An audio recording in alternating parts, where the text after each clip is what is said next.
Yes, hello. Ama de Jesus. Yes? Ako yung lalaki sa parking lot. Magkita tayo, Emma. Anong sinasabi mo? Ikaw yung nagtangka sa akin ng masama? May alam ako tungkol sa nangyari sa anak mo. Hindi. Hindi mo ako maluloko.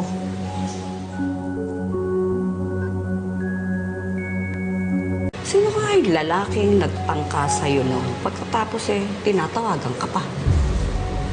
Hindi ko rin alam, Nay, pero ayaw ko ba? Pakiramdam ko kailangan ko siyang kausapin. Naku, anak, utang na loob, wag mo nang subukan. Munti ka na nga mapahamak nung gabi. Oo nga po, Ma'am Emma. Huwag niyo lang hong pakialaman ho yung lalaking yun. Baka naman ho, saktan ho kayo nun. Hello? Emma de Jesus, Di ba sinabi ko tigilan mo na ako? Huwag ka na nga tumatawag-tawag. may alam ako tungkol sa anak mo. Anong alam sa anak ko? Anong meron kay Austin? Hindi. Sa isa ko pang anak, si Milan. Si Milan? Bakit? Anong alam mo kay Milan? Mahabang kwento. Diretsahin mo nga ako. Anong alam mo sa anak ko? Bakit ayaw mo sumagot ngayon? Anong alam mo sabi sa mga anak ko?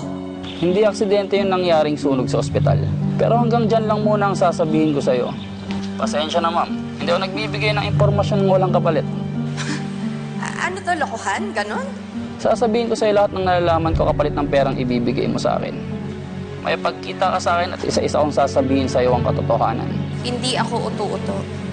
Hindi mo ako manuloko. Pwede ba? Tigilan mo na ako. Bahala ka kung yan ang gusto mong paniwalaan. Ngayon, kung gusto mong malaman ng totoo, may pagkita ka sa akin.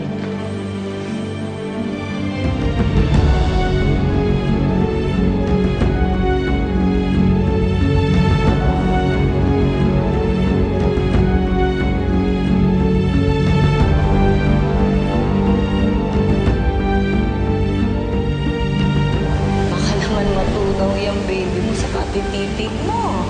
Gusto ko talaga siyang titigan para mamemorya ko lahat ng nasa mukha niya. Hindi ko nakakayaan magyari ulit yung nangyari sa akin ni Austin. Tawan mo ako! Hindi na pwede pabayaan dito! Diyos ko!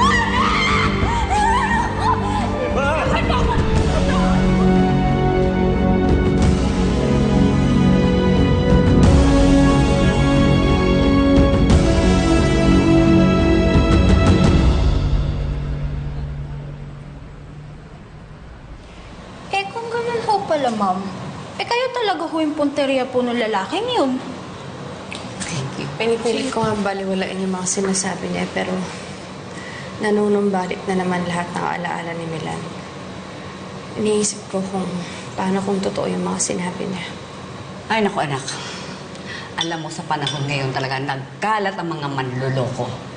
Alam mo, baka isa lang itong lalaki na ito, ha? Kung lalaki nga yan, ha? Baka mamaya may pagkabakla, hindi ako sure. Alam mo, kung sakali man, baka yan nakakaalam ng kwento ng buhay mo. At gusto ka lang perahan. Oo nga ho, Ma'am. May point din naman ho si Ma'am Lourdes. Eh, paano ho kung masamang tao ho yun? At paano rin kung totoo ang mga sinabi niya na hindi aksidente ang nangyari? Paano rin, anak, kung gawa-gawa lang ng lalaki niya? At paano rin kung napahama ka ng mga panahon na yon? Pero alam niyo, Nay, hindi rin ako matatahimik hanggat hindi ko pa naririnig yung mga dapat niyang sabihin. Kailangan makipagkita ako sa kanya.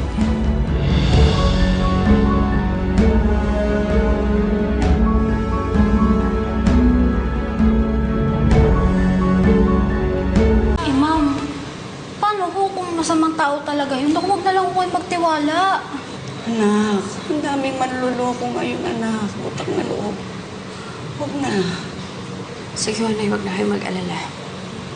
Hindi ko naintindihan yung lalaking yun. Anak, huwag ka na muna maglalabas, ha? At saka, halika na. Ipaalam na natin sa mga pulis. Mag-report na tayo.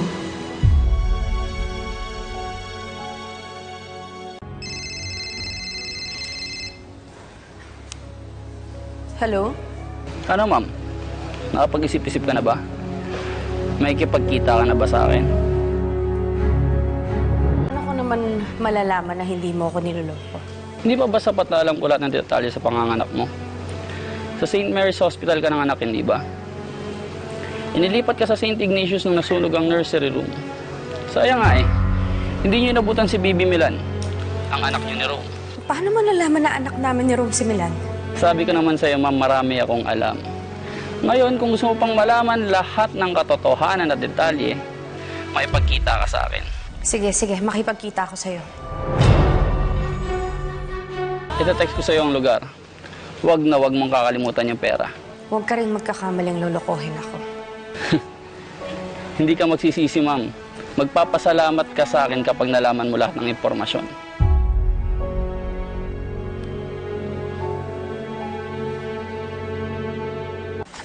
Sabi ko na nga ba dito kita makikita eh. Saan pupunta? Ha? May kipagkita kay Emma. Sabi ko naman sa'yo, di ba? Hahanap ako ng racket sa iba. Huwag mong pakialaman ng diskarte ko dahil hindi ko pinapakilamanan ng sayo. Tarantado ka. Wala ka na sa sarili mo. Hindi mo na alam ginagawa mo. Alam na alam ko, Dave. Kikita na rin ako ng pera. Hoy! Hoy! Tarantado mo bumalik ito! Ayaw malinti ka sa akin! O anak, saan ka ba pupunta talaga? Pupunta lang ako sa school na matagal na akong hindi nakakabisita doon eh. Samahan na kita. Huwag na ako, kaya ko naman mag-isa. Anak, di ba sinabi ko sa'yo, huwag ka na muna maglalabas. Sige na, samahan ka na. Nay, kaya ko naman hong mag-isa. Huwag ko kayo mag-alala. Sige ho. Sige po, ma'am. Ingat po. Beka, halika na. Sundan natin si Ate Emma mo. Opo, sige po. Ay, ma'am, bag niyo po. Kunin mo, Opo. bilisan mo. Ano? Makikipagkita si Brian kay Emma? Oo, ma'am. Pero nasundan ko na si Brian. Handa na rin po ako, ma'am.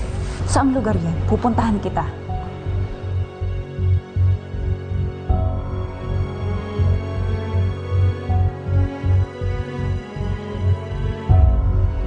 Ma'am, alis kayo? Oo, bakit? Pakialam. Ma'am, teka sandali. May billing si Sir Rom sa akin na pag aalis kayo, sasamahan ko kayo. Baka makipagkita kayo nung kay Dave, yung sinasabi niyong pinsan niyo. Nariyan na si Georgia. Naku po, kapit na nanay niyo pala yun. Pwede ba, man, huwag mo umbisitin ngayon, ha? Hindi kayo binibisit. Sasakasaan kita dyan. Hindi kayo binibisit, ma'am. Bahala kayo, ma'am. Ha? Sige, huwag kayo kay Sir Rom. Ha?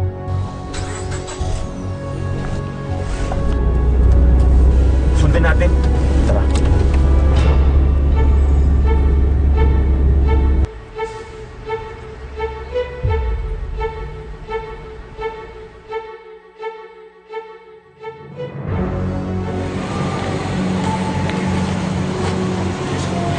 Ma'am Emma, ako to. Yung kausap niyo sa telepono.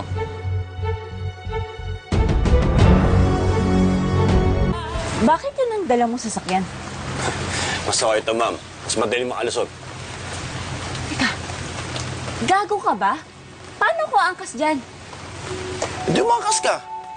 Tsaka teka lang, ma'am. Ba't ka nga pala angkas dito? Eh, paano? Nasundan ako ni Rome. Buti na naligaw ko siya. Kaya nga iniwan ko muna dito yung sasakyan eh. Kaya ako nagpasundo sa'yo. Yaman na lang din nandito ka, ma'am. Ikaw na lang mag-drive. Ako? Bakit ako? Then may gagawin pa ako, ma'am. Dahil bago magsalita to si Brian kay Emma ng totoo, ano? Magdadrive ka ba o hayain natin booking tayo ni Brian? Ano na? Wala tayong oras. Huwag kang magkakamaling saktan ako dahil hindi kita papalagan. Ma'am naman, huwag ka nang kabahan. Nung inabangan ko kayo sa parking lot, gusto ko lang naman kayo makausap. Eh, tumakbo kayo. Kaya napilitan akong sunggaban kayo. Tsaka tinakpan ko na rin yung bibig niyo. Ako nga pala si Brian. Dala niyo na ba yung pera? Para matapos na to.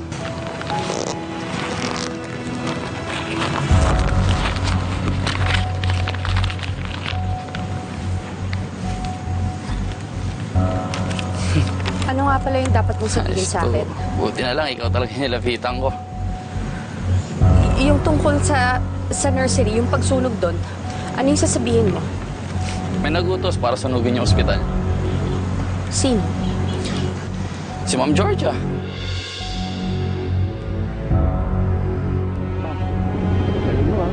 Ano ko parang talaga manggutor pa. Gumahimik ka nga dyan. Isipin mo na nga lang yung gagawin mong misyon. na. Ready ka na? Hayop talaga si George. Walang kaluluwa. Tama ka, ma'am. Si Georgia nagpasunod ng ospital. Dahil doon,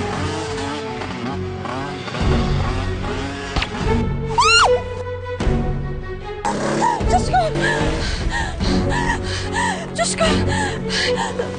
Emma, Tutulungan kita, dadali kita sa ospital! baka hindi na po ako umabot sa ospital. May kailangan pa po kayo malaman. Buhay pa si Brian, gumagalaw pa yung hayop. May baka marami pang masabi siya kay Emma. Ang bahala, ma'am. Anong kailangan ko malaman? Tungkol sa anak mo, si Milan. Ano tungkol kay Milan? Diyos ko! Tama na po! Tama na po!